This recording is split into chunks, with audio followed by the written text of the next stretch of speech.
Alan, você também já está há algum tempo aqui no Coritiba, viveu esse momento. É um cara que a torcida tem toda a confiança, um jogador querido.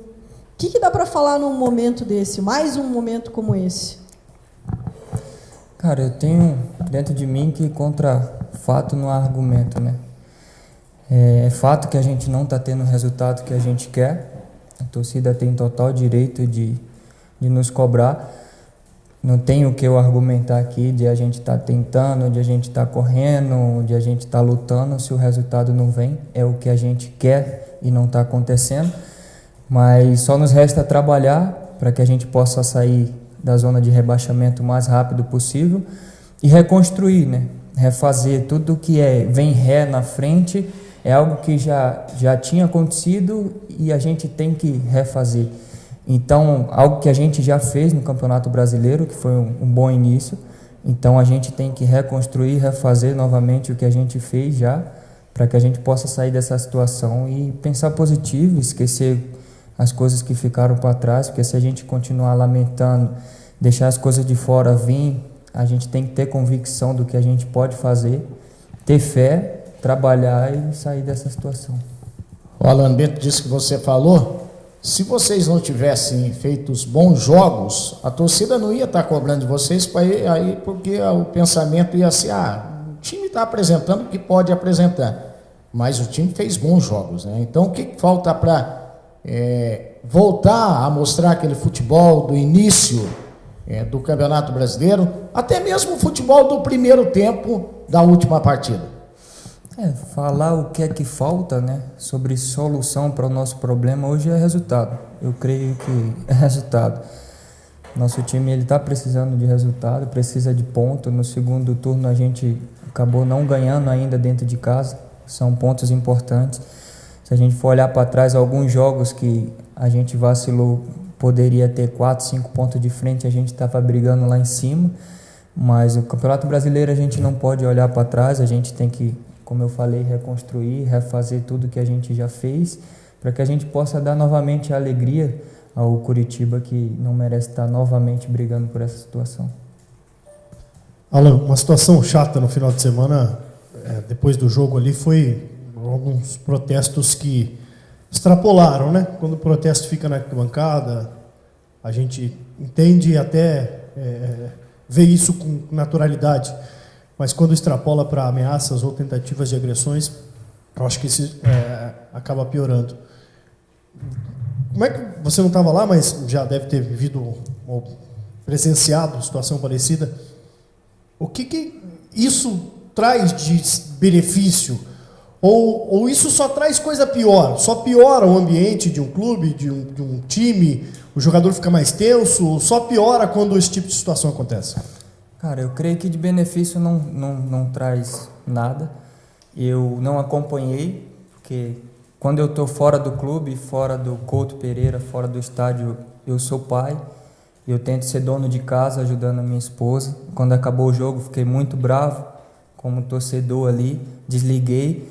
Mas uma coisa que é muito difícil para mim, e eu tenho dentro de mim isso para tentar melhorar cada vez mais, é eu sair de um jogo, numa derrota, que eu fico muito bravo, e eu tento trabalhar isso no carro, na minha volta, porque quando eu entro na porta da minha casa, minhas filhas vêm sorrindo para mim. Então eu não posso transparecer isso para ela, a raiva que eu estou dentro de mim, a insatisfação de uma derrota. Então isso é difícil eu passar para ela, então eu tenho que largar tudo fora da porta de casa.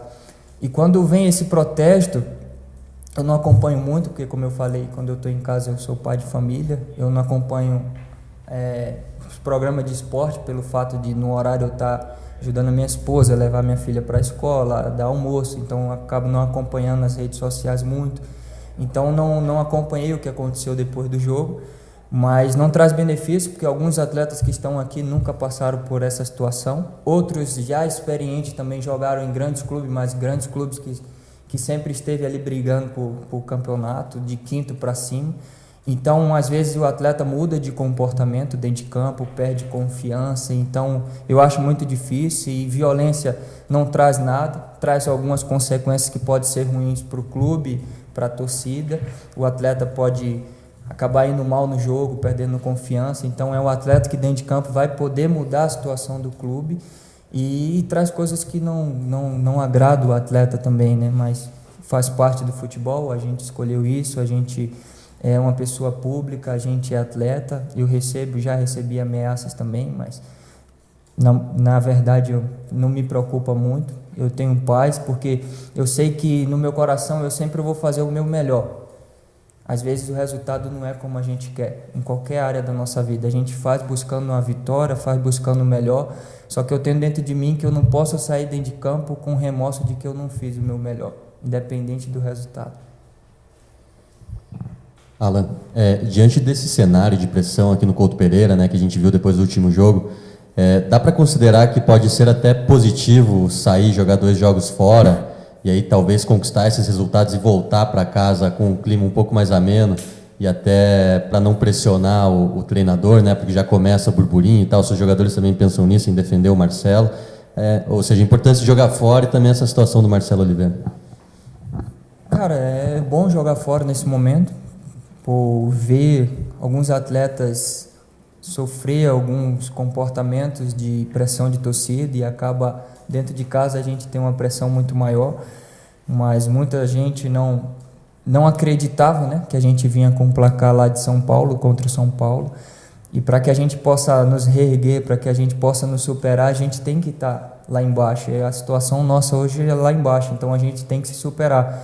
E quanto o Bahia, eu acho que vai ser um jogo de superação, um jogo de dedicação.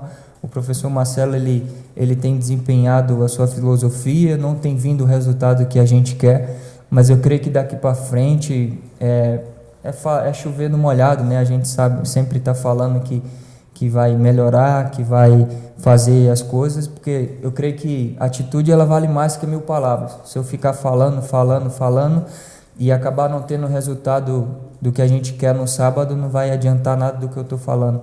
Mas eu creio que a gente tem que melhorar sim a nossa atitude dentro de campo. Alan, dando uma olhadinha na tabela nos próximos jogos do Coritiba, na verdade nos 13 que restam para o Coritiba no Campeonato Brasileiro, ainda tem pelo menos 5 confrontos diretos. São esses jogos que o Coritiba não pode perder de jeito nenhum, afinal o time precisa de pelo menos 6 vitórias para ficar na primeira divisão. E essa é uma pergunta. E a outra eu queria perguntar para você sobre esse aproveitamento nos pênaltis. O Coritiba, a gente fez uma contagem de 12 pênaltis na temporada, perdeu 7 e converteu 5. O que acontece? Foram pênaltis, às vezes, alguns decisivos, digo no sentido de poder sair na frente no placar. Queria que você comentasse essas 2 situações. Os confrontos diretos, se vão ser decisivos, e o que acontece no Coritiba na hora de bater pênalti nessa temporada? Cara, os confrontos diretos são importantes para a gente abrir pontuação, né? Deixar os nossos adversários que estão brigando ali para trás. Mas eu não costumo olhar a tabela assim, eu costumo olhar sempre o próximo jogo, porque o próximo jogo o Bahia é confronto direto, o Corinthians não é um confronto direto, mas se a gente perder e o Bahia ganhar, a gente fica lá embaixo, ele ganha. Então todos os jogos são importantes.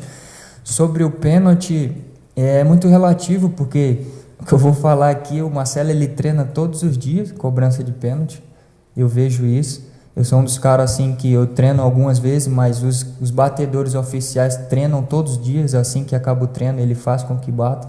É muito relativo, e pênalti eu acho que é confiança no momento do jogo. O cara que estiver bem psicologicamente, além de estar bem treinado, vai fazer os pênaltis, mas os números esse ano pra gente de pênalti não está sendo favorável. Olha, o Bahia joga em casa, tem o apoio da torcida, né? A torcida que apoia muito o time, e como você falou, é confronto direto, né? Essa partida não pode nem pensar em perder para o Bahia.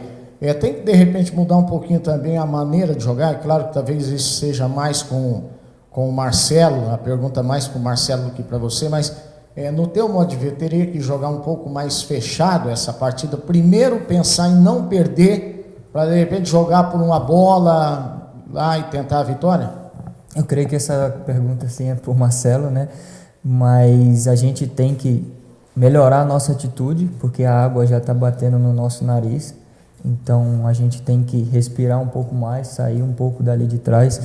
Eu, particularmente, como atleta, eu não quero perder nenhum jogo, mas esse jogo para mim eu não quero perder porque há uma rivalidade muito dentro de casa. Meus pais são muito Bahia, minha família, uma grande maioria é Bahia e eu fui criado no Vitória, então eu vou ficar lá após o jogo. Então, se eu perder esse jogo, eu sei que vai ter muita zoação dentro de casa. Então, um dos jogos que eu quero ganhar muito é esse jogo. O Alan, como é que está o clima no vestiário? A gente sabe que quando perde, tem jogador que sente mais, tem jogador que sente menos, tem aquele que tenta elevar o moral da galera, tem aquele que já dá mais bronca. Como é que está o clima no vestiário? Você vê o time mais chateado pelo momento ou o time tentando se motivar e tentando manter uma alegria? O clima de derrota ele é ruim, né? Todos ficam chateados com o resultado, mas o nosso ambiente não muda, assim, em termos de caráter, em termos de atleta, não tem vagabundo no nosso ambiente, no nosso elenco. A gente não vê ninguém assim que não está nem aí para a situação, porque eu já vi muita gente comentando isso. Mas está todo mundo chateado, a gente sabe que a gente tem que trabalhar. Eu sou uma das pessoas que eu tento levantar algumas pessoas que eu vejo que tá meio que desanimando, porque se a gente desanimar cada vez mais, a situação só vai piorar. A gente tem que esquecer, porque os pontos que a gente perdeu não vai voltar atrás. E a gente tem que disputar os 39 pontos aí que está para frente para que a gente possa fazer o máximo para que a gente possa sair dessa situação. Alan, são cerca de 20 jogadores cujos contratos acabam no fim do ano, né? Ou seja, o pessoal que talvez possa nem estar aqui no ano que vem. A torcida fica um pouco desconfiada porque gera aquele sentimento, bom, o cara não está nem aí, né? Chega dezembro, ele pega a mala, vai embora, vai para outro clube. Como que é para vocês, jogadores, mesmo sabendo às vezes que um colega pode ir embora no fim do ano, né? Já tem algo acertado. Como que fica essa luta nesse ano, né? Defender o Coritiba nesse ano, sabendo que o contrato acaba em dezembro? Cara, quem fala isso, eu acho que não entende um pouco do futebol, porque quem está acabando o contrato e não está nem aí para a situação e o clube acabar no final do ano caindo, é muito difícil você arrumar uma coisa boa, é muito difícil você se empregar de uma forma que você quer, é muito difícil uma renovação de contrato de uma forma que você quer. Então, nessa situação, quem pensa dessa forma, eu creio que não almeja nada melhor na sua vida. A gente tem que trabalhar mais e mais para tirar o clube dessa situação, porque o futebol, você só aparece individualmente quando o coletivo está dando certo. Então a gente tem que trabalhar para que o nosso conjunto venha dar certo, venha dar resultado, venha dar vitória, para que no final do ano, quem for renovar, renove um contrato bom, quem for sair, vá para um clube melhor com um contrato que espera, e é esse o pensamento que eu tenho. Alan, até você falou isso sobre contrato, você está conversando para renovar? Eu lembro que a gente no Globoesporte.com chegou a fazer uma matéria sobre isso recente, e acho que falaram com o Lipatinho, eu tentei falar com ele ontem, hoje, e queria saber como é que está a tua situação. A minha situação, meu contrato vence dia 31 de dezembro, né, desse ano. Os meus representantes, que são o Lipatinho e o Márcio Bittencourt do Rio, eles que tomam conta dessa situação, eles sabem quais são os meus objetivos, os meus desejos. Então eu deixo isso para eles, porque quando a gente contrata um empresário, é para eles nos representar. Porque se eu for ficar pensando nisso, pensando em treinar, em total situação, para mim é muita coisa, pai de família, então a gente contrata os empresários para nos representar. E eu creio que até do final do ano eles vão fazer o melhor para mim, para minha família, para o clube, para que a gente possa fazer algo bom com o contrato, com alguma coisa, mas o meu desejo hoje, o meu grande objetivo hoje é que o Coritiba saia dessa situação e que no final do ano a gente não corra risco nenhum e no final do ano, no mínimo, a gente pegue uma Sul-Americana. Eu só queria que você explicasse de volta essa questão aí da tua família. Tua família torce pro Vitória, é isso? Não, minha família é Bahia, meu pai e minha mãe estão todos os jogos no estádio. Ah, tá. Então você tem que ganhar o jogo, senão você tem que ficar aguentando lá depois. E eu fui criado 10 anos no Vitória, assim, tenho um carinho maior pelo Vitória pelo fato de conhecer todos os funcionários, fiquei 10 anos dentro do clube, com 18 anos eu fui vendido para o Santos, então muita gente não sabe da minha história, acha que eu sou menino da vila, né? Só que o Santos me comprou com 18 anos e cheguei com 8 anos de idade no Vitória, fiquei 10 anos lá, então eu tenho um carinho, eu sou um dos únicos que, assim, Tipo, lá na Bahia, em Bavi, eu torço por Vitória. Então, meus pais são Bahia loucos, como falo, né? Então, se eu perder esse jogo, como eu vou ficar lá após o jogo na casa deles, eu sei que vai ter muita zoação. Então, eu quero ganhar para que eu possa zoar.